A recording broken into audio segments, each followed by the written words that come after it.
Hi ಎಲ್ಲರಿಗೂ ನಮಸ್ಕಾರ. ಇವತ್ತು ನಾಟಿ ತಲೆಕಾಲು ಸಾಂಬಾರನ್ನ ಯಾವ ಥರ ನಮ್ಮ ನಾಟಿ ಶೈಲಿಯಲ್ಲಿ ಮಾಡೋದು ಅಂತ ತೋರಿಸ್ಕೊಡ್ತೀನಿ. ವಿಡಿಯೋ ಸ್ಕಿಪ್ ಮಾಡಿದ್ರೆ ಲಾಸ್ಟ್ವರೆಗೂ ವಿಡಿಯೋ ನೋಡಿ, ನಿಮಗೆ ಗೊತ್ತಾಗುತ್ತೆ ಯಾವ ಥರ ಮಾಡಿದೆ. ತುಂಬಾ ಚೆನ್ನಾಗಿ ಬರುತ್ತೆ ಈ ರೀತಿ ಮಾಡಿದ್ರೆ ತಲೆಕಾಲು ಸಾಂಬಾರು. ಇದು ನಾಟಿ ವಾತ ಬರುತ್ತಲ್ಲ ಅದರದ್ದು ತಲೆಕಾಲು ತೊಗೊಂಡು ಬಂದಿದ್ದೀನಿ. ಇಲ್ಲಿ 2.5 kg ತಲೆಕಾಲಿದೆ. ಇದಕ್ಕೆ ಏನೆಲ್ಲ ಸಾಮಗ್ರಿಗಳು ಹಾಕ್ಕೊಳ್ತೀನಿ ಅಂತ ತೋರಿಸ್ತೀನಿ, ಬನ್ನಿ. ಇವಾಗ ಇದನ್ನ ಚೆನ್ನಾಗಿ ವಾಶ್ ಮಾಡಿ ಒಂದು 2 ರಿಂದ 3 ಸರಿ ನೀಟಾಗಿ ವಾಶ್ ಮಾಡಿ ಪಕ್ಕಕ್ಕೆ ಇಟ್ಕೊಂಡಿದ್ದೀನಿ. ಇಲ್ಲಿ ನೋಡಿ 2 ಈರುಳ್ಳಿನ ತಗೊಂಡಿದ್ದೀನಿ. ಸಾಕಿಷ್ಟು ಜಾಸ್ತಿ ಹಾಕಿದ್ರು ಕೂಡ ಸಿಹಿ ಆಗುತ್ತೆ. ನಾವು ಎಷ್ಟು ಲಿಮಿಟ್ ಹಾಕ್ಕೊಳ್ತೀವಿ ಅಷ್ಟು ಕೂಡ ಒಳ್ಳೆಯದು. 2 ಈರುಳ್ಳಿ ತಗೊಂಡು ಕಟ್ ಮಾಡಿ ಈ ಥರ ಒಂದು ಮಿಕ್ಸಿ ಜಾರಲ್ಲಿ ಹಾಕ್ಕೊಳ್ತಾ ಇದ್ದೀನಿ. ಇದಕ್ಕೆ ಏನಿಲ್ಲ, ಬರೀ ಈಗನೇ ಸ್ವಲ್ಪ ನೀರು ಹಾಕ್ಬಿಟ್ಟು ಪೇಸ್ಟ್ ಮಾಡ್ಕೊಳ್ತೀನಿ ನೈಸಾಗಿ. ಇವಾಗ ನೋಡಿ ನಾನು ಈರುಳ್ಳಿ ಎಲ್ಲ ನೈಸಾಗಿ ಪೇಸ್ಟ್ ಮಾಡ್ಕೊಂಡಾಯಿತು. ಇವಾಗ ಒಂದು ಕುಕ್ಕರ್ ಇಟ್ಕೊಂಡಿದ್ದೀನಿ. ಈ ಥರ ಒಂದು ದೊಡ್ಡದಾಗಿರೋ ಕುಕ್ಕರ್ನ ಇಟ್ಕೊಂಡಿದ್ದೀನಿ. ಸ್ವಲ್ಪ ಕುಕ್ಕರ್ ಕಾಯಕ್ಕೆ ಇಟ್ಟಿದ್ದೀನಿ.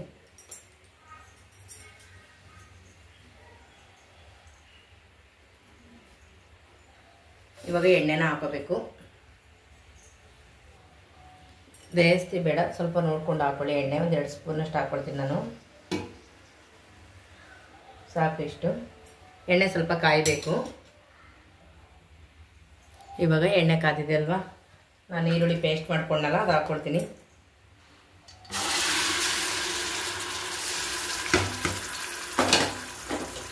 ಇದನ್ನಾಗ ಹಾಕೋಬಿಡಿ. ಸ್ವಲ್ಪ ಜನ ಏನು ಮಾಡ್ತಾರೆ ಅಂದರೆ ಈರುಳ್ಳಿ ಕಟ್ ಮಾಡಿ ಹಾಕ್ಕೊಳ್ತಾರೆ, ಮತ್ತು ಸ್ವಲ್ಪ ಈರುಳ್ಳಿನ ಜಾಸ್ತಿ ಹಾಕ್ತಾರೆ. ಈರುಳ್ಳಿನ ಜಾಸ್ತಿ ಹಾಕಿದಷ್ಟು ಸ್ವಲ್ಪ ಸಿಹಿ ಥರ ಬರುತ್ತೆ, ಟೇಸ್ಟೇ ಹೊಂಟೋಗ್ಬಿಡುತ್ತೆ. ಹಾಗಾಗಿ ನಾನು 2 ಈರುಳ್ಳಿನ ಹಾಕ್ಕೊಂಡಿರೋದು, ಅದು ಪೇಸ್ಟ್ ಮಾಡಿ ಹಾಕ್ಕೊಂಡಿರೋದು ನಾನು. ಈರುಳ್ಳಿನ ಹಾಗೆ ಕಟ್ ಮಾಡೆಲ್ಲ ಹಾಕೋಬೇಡಿ. ಈ ಥರ ಮಾಡಿ ನೋಡಿ ಒಂದ್ಸರಿ. ನಿಮ್ಮ ಮನೆಗಳಲ್ಲಿ ಯಾವ ಥರ ಮಾಡ್ತೀರೋ ಅದು ನಮ್ಗೆ ಗೊತ್ತಿಲ್ಲ. ಇದೇ ಥರ ಮಾಡಿದೆ, ಹೀಗೆ ಮಾಡ್ತೀವಿ ಅಂತೇಳಿ. ಸ್ವಲ್ಪ ನೋಡಿ ಅರ್ಶಿನ ಪುಡಿ. ಇವಾಗ ಸ್ವಲ್ಪ ಎಣ್ಣೆಯಲ್ಲಿ ಇದನ್ನ ಫ್ರೈ ಮಾಡ್ಕೊಳ್ಳೋಂಗಿದೆ ನೋಡಿ. ಸ್ವಲ್ಪ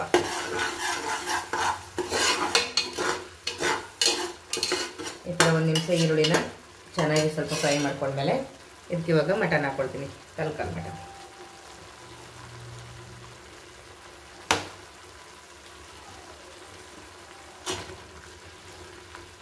ಮತ್ತು ಯಾರಿಗೆಲ್ಲ ಇಷ್ಟ ತಲೆಕಾಲು ಮಟನ್? ಒಬ್ಬೊಬ್ಬರಿಗೆ ತುಂಬ ಇಷ್ಟ ತಲೆಕಾಲು ಮಟನ್ ಅಂತ, ಗಂಡಸರುಗಳಿಗೆಲ್ಲ. ಅವ್ರೇನು ಮಾಡ್ತಾರೆ ಅಂದರೆ ಮನೆಗಳಲ್ಲಿ ಮಾಡಲ್ಲ ಅನ್ನೋದಕ್ಕೋಸ್ಕರನೇ ತರೋದಿಲ್ಲ. ನಮ್ಮ ಮನೆಗಳಲ್ಲಂತೂ ಮಾಡ್ತಾಯಿರ್ತೀವಿ, ನೋಡ್ತಾ ಇರಲ್ವಾ. ನಮ್ಮನೆ ತಲೆಕಾಲು ಇದೆಲ್ಲ ಮಾಮೂಲಿ ಮಾಡ್ತಾಯಿರ್ತೀವಿ.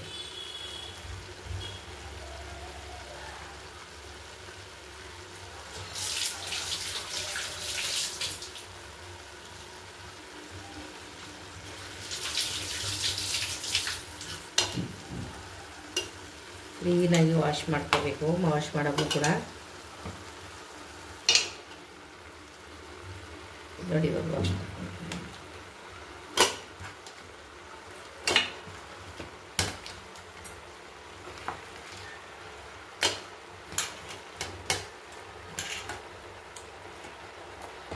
ಮತ್ತು ಅಲ್ಲಿ ಕಟ್ ಮಾಡಿಸ್ಬೇಕಾದ್ರು ಅಷ್ಟೇ ಹೇಳಿ ಕರೆಕ್ಟಾಗಿ ಕಟ್ ಮಾಡಿಸ್ಕೋಬೇಕು. ಸ್ವಲ್ಪ ಮೀಡಿಯಮಾಗಿ ಕಟ್ ಮಾಡಿಕೊಡಿ, ದಪ್ಪ ಎಲ್ಲ ಕಟ್ ಮಾಡಬೇಡಿ ಅಂತ ಹೇಳ್ಬಿಟ್ಟು ಮೀಡಿಯಮಾಗಿ ಕಟ್ ಮಾಡಿಸ್ಕೋಬೇಕು.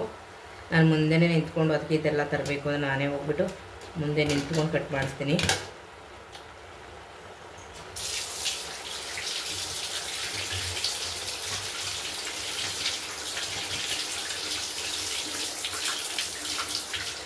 ಕಾಲು ಕೂಡ ಹಾಕೊಂಡ್ರೆ ಇದ್ರ ಜೊತೆ ಚೆನ್ನಾಗಿರುತ್ತೆ. ಅವ್ರು ಹೇಳಿದ್ರು ಕಾಲು ಸಿಗಲ್ಲ ಇವತ್ತು, ಅಂದರೆ ಆರ್ಡರ್ ಆಗಿದೆ ಅಂತ ಹೇಳಿದ್ರು. ಸರಿ, ಓಕೆ ಅಂತ ಹೇಳ್ಬಿಟ್ಟು ತಲೆಗೆ ಮಾತ್ರ ತಗೊಂಡು ಬಂದೆ, ಕಾಲು ಸಿಗಲಿಲ್ಲ. ಮತ್ತು ಇವಾಗ ಸ್ವಲ್ಪ ಉಪ್ಪು.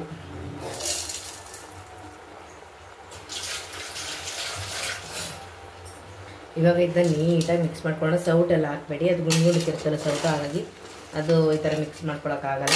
ಈ ಥರ ಅರಳೆ ಯಾವುದಾದ್ರೂ ಇದ್ದರೆ ತಗೊಳ್ಳಿ. ನೀಟಾಗಿ ಇವಾಗ ಮಿಕ್ಸ್ ಮಾಡಬೇಡ, ಹೊಂದ್ಕೋಬೇಕು. ಇದು ಇಲ್ಲಾಂದರೆ ನಾವು ಬೇಕಂದ್ರೆ ಮಾಡ್ಕೊಬೋದು. ನೋಡಿ ನೋಡಿ ಕಾಣಿಸ್ತಾ ಇದೆಯಲ್ಲ. ಇವಾಗ ಇದು ಚೆನ್ನಾಗಿ ನೀರೆಲ್ಲ ಬಿಟ್ಟುಕೊಂಡು ಚೆನ್ನಾಗಿ ಸುಂಡಬೇಕು. ತಗೊಳುತ್ತೆ ಇದು ಕಡಿಮೆ ಅಂದರೆ ಒಂದು 5-6 ನಿಮಿಷದ ಮೇಲೆ ತಗೊಳುತ್ತೆ ಟೈಮಿಂಗ್ಸು. ಹೇಳ್ತೀನಿ ನಾನು ಎಷ್ಟು ಟೈಮ್ ತಗೊಳ್ತು ಅಂತ ಕೂಡ. ಹೊಸ್ದಾಗಿ ಮಾಡೋರಿಗೆಲ್ಲ ಗೊತ್ತಾಗುತ್ತೆ ಪಾಪ. ಹೆಣ್ಮಕ್ಳುಗಳಿಗೆ ಯಾವ ಥರ ಮಾಡೋದು ಏನು ಅಂತ ಹೇಳ್ಬಿಟ್ಟು. ಪ್ರಾಕ್ಟೀಸ್ ಇರೋರಿಗೇನು ಏನಿಲ್ಲ. ಸ್ವಲ್ಪ ಚೆನ್ನಾಗಿ ಸುಂಡ್ಲಿ. ಇವಾಗ ಅಷ್ಟರಲ್ಲಿ ಮತ್ತೆ ಮಸಾಲೆನ ರೆಡಿ ಮಾಡ್ಕೋಬೇಕಲ್ವಾ, ಮಸಾಲೆ ರೆಡಿ ಮಾಡ್ಕೊಬಿಡೋಣ. ಮಸಾಲೆ ರೆಡಿ ಮಾಡ್ಕೊಂಡು ತೋರಿಸ್ತೀನಿ ನಿಮಗೆ ಏನೆಲ್ಲ ಮಸಾಲೆ ಹಾಕಿದ್ದೀನಿ ಏನು ಅಂತ ಹೇಳ್ಬಿಟ್ಟು. ಮತ್ತು ನಾನು ಹೇಳೋದು ಮರ್ತ್ಕೊಂಡೆ, ಮಿದುಳು ಕೂಡ ಕೊಡ್ತಾರೆ, ತಲೆ ಮಾಂಸ ಎಲ್ಲ ತಗೊಂಡಾಗ ಅದನ್ನು ವಾಶ್ ಮಾಡಿ ಬೇರೆ ಸಪ್ರೇಟ್ ಕೊಟ್ಕೊಂಡು ಲಾಸ್ಟಲ್ಲಿ ಹಾಕಬೇಕಾಗುತ್ತೆ. ಅದನ್ನು ಪಕ್ಕದಲ್ಲೇ ಇಟ್ಕೊಂಡಿದ್ದೀನಿ. ಮತ್ತು ನೀವು ಇನ್ನೊಂದು ವೀಡಿಯೋ ಏನಾದರೂ ಇದೇ ರೀತಿ ರೆಸಿಪಿ ಮಾಡಬೇಕು ಅಂದರೆ ಒಂದ್ಸರಿ ಫುಲ್ ವೀಡಿಯೋ ನೋಡಿಕೊಂಡು ನಿಮ್ಗೆ ಏನು ಬೇಕೋ ಅದೆಲ್ಲ ಮುಂದಕ್ಕೆ ತಂದು ಇಟ್ಕೊಂಡು ಆನಂತರ ನಿಮ್ಗೆ ಏನಾದರೂ ಕನ್ಫ್ಯೂಸ್ ಇದ್ದರೆ ವೀಡಿಯೋ ನೋಡಿಕೊಂಡು ಮಾಡ್ಬೋದು. ಯಾಕೆಂದರೆ ಆ ಥರ ಮಾಡಿದ್ರೆ ತುಂಬಾ ಅಂದರೆ ಅಲ್ಲಲ್ಲೇ ನೋಡ್ಕೊಂಡು ಅಡುಗೆ ಮಾಡ್ತೀನಿ ಅಂದರೆ ಆಗೋದಿಲ್ಲ. ಒಂದ್ಸರಿ ಕೂತ್ಕೊಂಡು ನೋಡಿಕೊಂಡ್ರೆ ಗೊತ್ತಾಗುತ್ತಲ್ವ, ಹಾಗಾಗಿ ಹೇಳಿದೆ. ಮತ್ತು ಇವಾಗ ನಾನು ಮಸಾಲೆಗೆಲ್ಲ ರೆಡಿ ಮಾಡ್ಕೊಂಡಿದ್ದೀನಿ. ಏನೆಲ್ಲ ತೊಗೊಂಡಿದ್ದೀನಿ ತೋರಿಸ್ತೀನಿ. 1-2 ಸ್ಪೂನಷ್ಟು ಹುರ್ಗಡ್ಲೆ ತೊಗೊಂಡಿದ್ದೀನಿ. ಹುರ್ಗಡ್ಲೆ ಹಾಕಿ ಏನು ಹಾಕಲ್ಲ, ಯಾಕೆಂದರೆ ಟೇಸ್ಟ್ ಚೆನ್ನಾಗಿ ಬರಬೇಕು, ಸಾಂಬಾರು ಚೆನ್ನಾಗಿ ಬೇಕು ಅಂದರೆ ಹಾಕಲೇಬೇಕಾಗುತ್ತೆ. ಮತ್ತು ನಿಮ್ಮ ಮನೇಲಿ ಎಷ್ಟು ಜನ ಇದ್ದಾರೆ, ಆ ಮಟನ್ಗೆ ಎಷ್ಟು ನೀರು ಬೇಕು ಅಷ್ಟು ನೋಡ್ಕೊಂಡು ಹಾಕೊಳ್ಳೋರಿಗೆ ಮಾತ್ರ ಗೊತ್ತಾಗುತ್ತೆ. ಮತ್ತು ಇಲ್ಲಿ ನಾನು ಇವಾಗ ತೋರಿಸ್ತೀನಿ ನೋಡಿ. ಇವಾಗ ನಾನು 1-2.5 kg ತಲ್ಕಲ್ಲಿರೋದಕ್ಕೆ ಮಸಾಲೆ ತೊಗೊಂಡಿರೋದು. 2 ಸ್ಪೂನ್ ಕಡಲೆ, ಮತ್ತು ನಾನು ಖಾರದ ಪುಡಿ ಕೂಡ ಮಾಡಿಸಿಟ್ಕೊಂಡಿದ್ದೀನಲ್ವಾ, ಅದು ಹೋಗ್ಬಿಟ್ಟು ಖಾರದ ಪುಡಿ ವೀಡಿಯೋ ಹಾಕಿದ್ದೀನಿ. ಒಂದ್ಸರಿ ಹೋಗಿ ಚೆಕ್ ಮಾಡಿ ಯಾವ ಥರ ಮಾಡಿಸಿದ್ದೀನಿ ಅನ್ನೋದು ಗೊತ್ತಾಗುತ್ತೆ ನಿಮಗೆ ಮಟನ್ ಸಾಂಬಾರ್ದು. ಮತ್ತು ಇಲ್ಲಿ ನೋಡಿ 1-2 ಪೀಸ್ ಚಕ್ಕೆ, 4 ಲವಂಗ, 1 ಏಲಕ್ಕಿಕಾಯಿ, ಸ್ವಲ್ಪ 1/2 ಸ್ಪೂನ್ ಸೋಂಪು, 1 ಬೆಳ್ಳುಳ್ಳಿ ಗೆಡ್ಡೆ, 2 ಇಂಚಷ್ಟು ಶುಂಠಿನ ಸಿಪ್ಪೆ ಸುಲಿದು ಈ ರೀತಿ ವಾಶ್ ಮಾಡಿ ಕಟ್ ಮಾಡಿ ಇಟ್ಕೊಂಡಿದ್ದೀನಿ. ಮತ್ತು 1 ಕಟ್ಟು ಕೊತ್ತಂಬರಿ ಸೊಪ್ಪು ನೋಡಿ, ಇದನ್ನು ಕೂಡ ಚೆನ್ನಾಗಿ ವಾಶ್ ಮಾಡಿ ಸಣ್ಣದಾಗಿ ಹೆಚ್ಚಿಟ್ಕೊಂಡಿದ್ದೀನಿ. ಮತ್ತು ತೆಂಗಿನಕಾಯಿ ತುರಿ, ಇದರಲ್ಲಿ ಒಂದು ದೊಡ್ಡ ಕಾಯಿ ಚಚ್ಚಿದ್ರೆ ಅಲ್ಲಿ ಅರ್ಧ ಹೋಳಷ್ಟು ಕಾಯಿನ ತಗೊಳ್ತೀನಿ ನಾನು. ಇದಿಷ್ಟನ್ನು ಕೂಡ ನೈಸಾಗಿ ಪೇಸ್ಟ್ ಮಾಡ್ಕೊಳ್ಳೋಣ. ಮತ್ತು ಖಾರದ ಪುಡಿ, ನಾವು ಮನೆಯಲ್ಲೇ ಮಾಡಿಸಿಟ್ಟಿಟ್ಕೊಂಡಿರುವಂಥ ಖಾರದ ಪುಡಿ ತೋರಿಸ್ತೀನಿ ನೋಡಿ. ಇದೇನೇ ಖಾರದ ಪುಡಿ, ನಾವು ಮನೆಯಲ್ಲೇ ಯಾವಾಗಲೂ ಮಾಡಿಸಿಟ್ಕೊಬಿಡ್ತೀವಿ. ಮಟನ್ಗೆ, ಚಿಕನ್ಗೆ, ಪ್ರತಿಯೊಂದಕ್ಕೂ ಕೂಡ ಈ ಥರ ಖಾರದ ಪುಡಿ ಮಾಡಿಸ್ಕೊಂಡು ಉಪ್ಪನ್ನು ಮಿಕ್ಸ್ ಮಾಡ್ತೀವಿ. ಇಲ್ಲಿ ಕಾಣಿಸ್ತಾ ಇರೋದು ಉಪ್ಪು. ಇದೇ ಥರ ಖಾರದ ಪುಡಿ ನೀವು ಮಾಡಿಸ್ಕೋಬೇಕು ಅಂತಂದರೆ ಒಂದ್ಸರಿ ಹೋಗಿ ಹಿಂದೆ ವಿಡಿಯೋ ಇದೆ ಚೆಕ್ ಮಾಡಿ. ನಾವು ಮಟನ್ಗಾಗ್ಬೋದು, ಚಿಕನ್ಗಾಗ್ಬೋದು, ಪ್ರತಿಯೊಂದಕ್ಕೂ ಕೂಡ ಇದೇ ಪೌಡ್ರನ್ನ ನಾವು ಯೂಸ್ ಮಾಡೋದು. ಕುರ್ಮಾ ಎಲ್ಲಕ್ಕೂ ಖಾರ ಎಷ್ಟು ಬೇಕೋ ಅಷ್ಟು ನೋಡಿಕೊಂಡು ಖಾರದ ಪುಡಿನ ಹಾಕೋಣ. ನೀವು ಈ ಥರ ಖಾರದ ಪುಡಿ ಮಾಡಿಸ್ಕೊಂಡಿಲ್ಲ ಅಂದರೆ ಅಚ್ಚ ಖಾರದ ಪುಡಿ ಮತ್ತು ಧನಿಯಾ ಪುಡಿನ ಮಿಕ್ಸ್ ಮಾಡ್ಕೋಬೋದು. ಮೊದಲಿಗೆ ನಾನು ಕಾಯಿನ ಹಾಕ್ಕೊಳ್ತೀನಿ.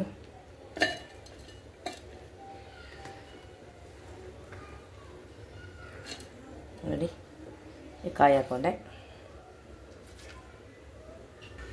ಖಾರದ ಪುಡಿ ಹಾಕೊಬಿಡ್ತೀನಿ. ಇವಾಗ ನಾನು ಎಲ್ಲ ಸಾಮಗ್ರಿಗಳನ್ನು ಇಲ್ಲಿಗೆ ಹಾಕ್ಬಿಟ್ಟು ರುಬ್ಕೊಳ್ತಾ ಇದ್ದೀನಿ. ನಾನು ಖಾರಕ್ಕೆ ಎಷ್ಟು ಬೇಕೋ ಅಷ್ಟು ನೋಡಿಕೊಂಡು ಹಾಕ್ಕೊಳ್ತಾ ಇದ್ದೀನಿ.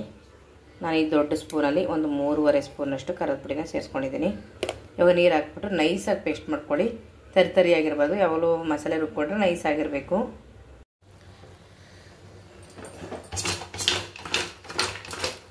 ಇವಾಗ ನೀಟಾಗಿ ಸುಂಡಿದೆ ಅಲ್ವಾ.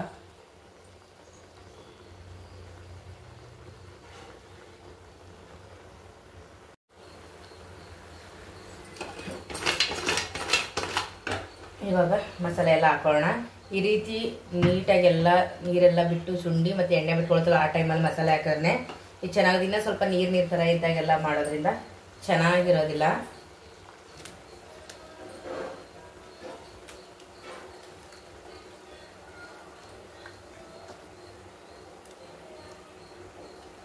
ಈಗ ಮಸಾಲೆ ಹಾಕ್ಬಿಟ್ಟು ಮೇಲೇ ನೀರು ಹಾಕೊಳಕ್ಕೆ ಹೋಗ್ಬೇಡಿ ಯಾವಾಗ್ಲೂ.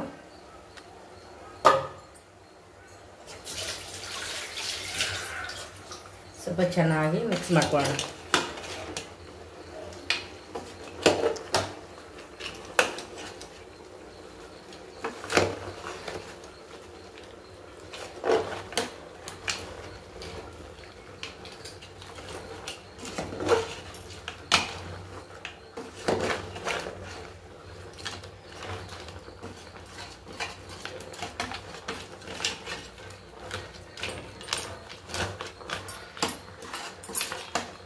ಈ ಥರ ಒಂದು ನಿಮಿಷ ಎಲ್ಲನೂ ಮಿಕ್ಸ್ ಮಾಡ್ಕೊಂಡು ನೀಟ್ ಮಾಡಿಕೊಂಡು ಅದರ ನಂತರನೇ ನೀರು ಸೇರಿಸ್ಕೋಬೇಕು.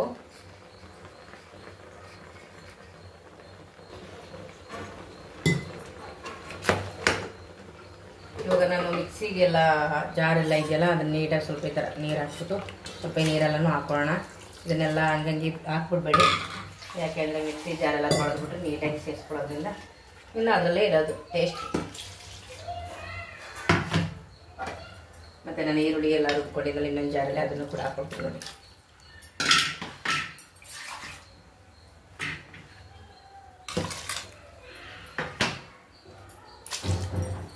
ಇವಾಗ ನೀರು ಎಷ್ಟು ಬೇಕೋ ಅಷ್ಟು ನೀರು ಸೇರಿಸ್ಕೊಳ್ಳೋಣ.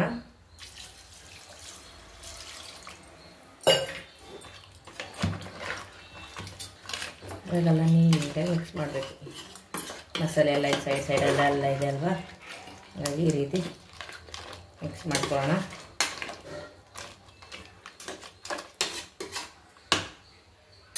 ಇನ್ನೊಂದು ಸ್ವಲ್ಪ ನೀರು ಹಾಕೋಬೇಕು. ನೀರು ಸೇರಿಸ್ಕೊಳ್ತೀನಿ.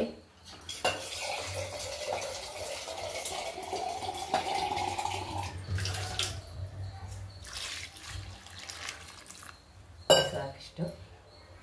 ಇವಾಗ ಸೌಟ್ ತಗೊಂಡು ಈ ರೀತಿ ತಿರಿಬೋದು, ಎಲ್ಲ ಮಾಡ್ಬೋದು ನೋಡಿ. ಇವಾಗ ಕರೆಕ್ಟಾಗಿ ಒಂದು ಅದಕ್ಕೆ ಎಷ್ಟು ನೀರು ಬೇಕು ನಾನು ಅಷ್ಟು ಹಾಕೊಂಡಿದ್ದೀನಿ. ಇವಾಗ ರುಚಿಗೆ ತಕ್ಕಷ್ಟು ಉಪ್ಪು ಸೇರಿಸೋಣ. ಮೊದಲು ಕೂಡ ನಾನು ಉಪ್ಪು ಹಾಕಿದೆ ಅಲ್ವಾ, ಇವಾಗ ಇನ್ನೊಂದು ಸ್ವಲ್ಪ ಉಪ್ಪು ಹಾಕಬೇಕು.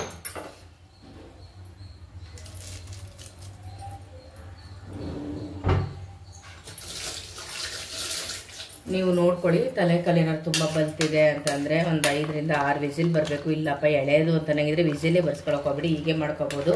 ನಾನು ಸ್ವಲ್ಪ ಆ ಕಡೆ ತುಂಬ ಬಲ್ತೀವಿಲ್ಲ, ಈ ಕಡೆ ತುಂಬ ಎಳೆಯೋದುವಲ್ಲ, ಆ ಥರ ತಗೊಂಡು ಬಂದಿದ್ದೀನಿ. ಸ್ವಲ್ಪ ಒಂದು 2 ರಿಂದ 3 ವಿಸಿಲ್ ಬರಲಿ. ಇವಾಗ ಕ್ಲೋಸ್ ಮಾಡ್ಕೊಳ್ತೀನಿ.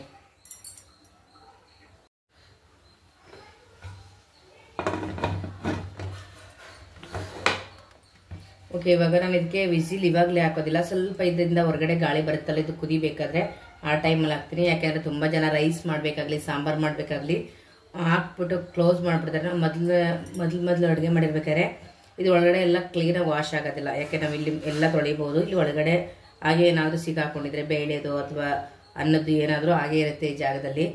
ಅದೇನಾಗುತ್ತೆ ಅಂತಂದರೆ ಅದು ನಾವು ಮೊದಲೇ ಮುಚ್ಚಿಬಿಡ್ತಿದ್ರೆ ಹೊರಗಡೆ ಬರೋಕ್ಕಾಗದೇ ಅದು. ಅದಕ್ಕೆ ಆ ಸೈಡ್ ಈ ಸೈಡ್ ಏನಾದರೂ ಕುಕ್ಕರು ಪ್ರಾಬ್ಲಮ್ ಆಗೋಂಥದ್ದು. ಅದಕ್ಕೆ ನಾನೇನು ಮಾಡ್ತೀನಿ, ಇದರಿಂದ ಸ್ವಲ್ಪ ಗಾಳಿ ಬರೋವರೆಗೂ ನೋಡಿಕೊಂಡು ನಂತರ ಇದಕ್ಕೆ ವಿಸಿಲ್ ಹಾಕ್ಕೊಳ್ತೀನಿ. ಒಂದು 3 ವಿಸಿಲ್ ಬರಬೇಕು.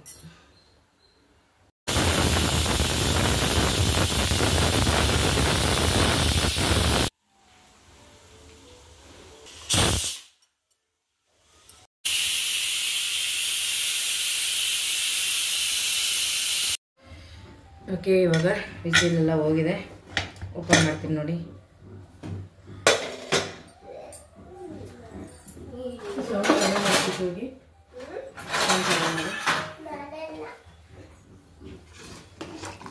ನೋಡಿ, ಇವಾಗ ಸ್ವಲ್ಪ ಕುದಿಸ್ಕೊಳ್ಬೇಕು.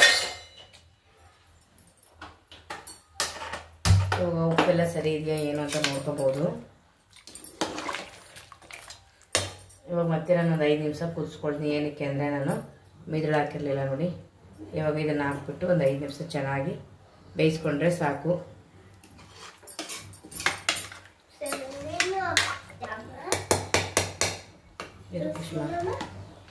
ಖುಷಿಯಿಂದ ಬಾ.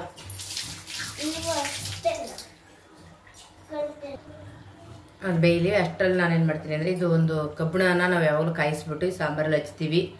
ಅದು ಕಬ್ಬಣ ಅಂದರೆ ನಾನು ಕುಡುಗ್ಲು ಇಟ್ಕೊಂಡಿದ್ದೀನಿ, ಇದೊಂದು ಕುಡುಗ್ಲು. ಇದನ್ನು ಯಾವಾಗಲೂ ನೀಟಾಗಿ ಅಂದರೆ ಕಾಯಿಸ್ಬಿಟ್ಟು ಹಚ್ಬಿಟ್ಟು ಮತ್ತೆ ವಾಶ್ ಮಾಡಿರ್ತೀವಿ. ಮತ್ತೆ ಕಾಯಿಸ್ಬೇಕಾದ್ರೆ ವಾಶ್ ಮಾಡ್ಕೊಂಡಿದ್ದೀನಿ. ಇವಾಗ ಇದನ್ನು ಕಾಯಿಸಬೇಕು. ಗ್ಯಾಸ್ ಸ್ಟವ್ ಉರಿತಾ ಇದೆಯಲ್ಲ, ಇವಾಗ ಹಾಕ್ಕೊಳ್ತೀನಿ. ಸ್ವಲ್ಪ ಯಾವ ನಮ್ಮ ಮನೆಗಳಲ್ಲಿ ಅದೇ ರೀತಿ ಮಾಡೋದು. ಸ್ವಲ್ಪ ಬೇಯ್ಲಿ ಹಾಗೇನೆ.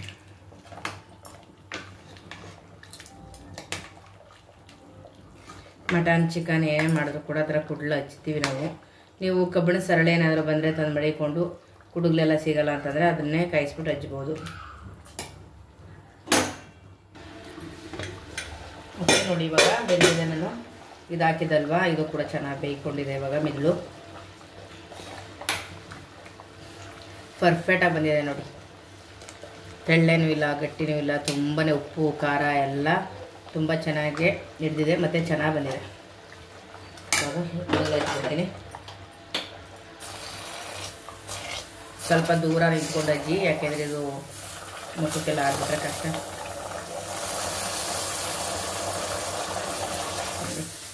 ಕಚ್ಕೊಬಿಡ್ತದೆ ಈಗ.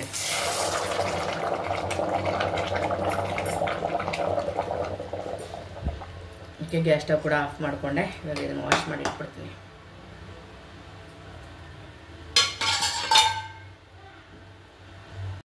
ಓಕೆ, ತರಕಾರಿ ಸಾಂಬಾರು ರೆಡಿ. ರೈಸ್ ಜೊತೆ ಮುದ್ದೆ ಕೂಡ ತಿನ್ಬೋದು. ನಮ್ಮನೆ ಬರೀ ರೈಸ್ ಮಾಡಿದ್ದೀವಿ. ತುಂಬಾ ಟೇಸ್ಟಿಯಾಗಿ ತುಂಬಾ ಚೆನ್ನಾಗಿ ಬಂದಿದೆ. ನಿಮ್ಮ ಮನೆಗಳಲ್ಲೂ ಇದೇ ಥರ ಒಂದು ಸರಿ ಟ್ರೈ ಮಾಡಿ ಹೇಗಿತ್ತು ಅಂತ ನನಗೆ ತಿಳಿಸಿ. ತುಂಬಾ ಚೆನ್ನಾಗಿ ಬಂದಿದೆ. ಓಕೆ ಬಾಯ್, ಮುಂದಿನ ವಿಡಿಯೋಲ್ಲಿ ಸಿಗ್ತೀನಿ.